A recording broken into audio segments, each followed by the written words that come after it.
बघा, माझ्या भावाचा एक मित्र होता. मी त्याला आपल्या भावासारखंच मानत होते. त्यानं माझ्याकडे 20,000 रुपये मागितले. मला म्हटला, ताई एवढं 20,000 रुपयाची मदत करा, पुढच्या महिन्यात माझं लग्न आहे. माझं लग्न झालं की मी लगेचच देतो त्या महिन्यात, पुढच्या महिन्यात पैसे. मी म्हटलं जाऊ दे, बाप लग्न करतोय, चांगलं होतंय, त्याला दिले पैसे.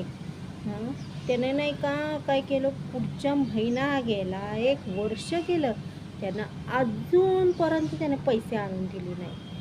मी त्याची एकसारखी वाट बघते, पण तू काय आणूनच द्यायना झालं. मी म्हटलं की अहो, मी आणि झोपली ना की त्यावेळेस येतो. आज सकाळी उठायच्या अगोदर तो जातो पण कामाला, त्याच्या घरी गेली तर तो नसतो. पण परवा दिवशी बरोबर गाडी घावला मला बाजारमध्ये.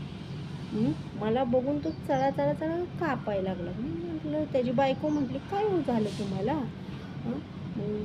तो म्हटलं काही नाही काही नाही. मला बघितलं, मी म्हटलं कशाला बस त्याच्या बायकोसमोर त्याची इज्जत काढायची. मग मी त्याला काही बोलले नाही. तो मला फक्त म्हणले, काय दादा कसा आहे? तो पण म्हणला बरं आहे. असं आमचं बोलणं झालं.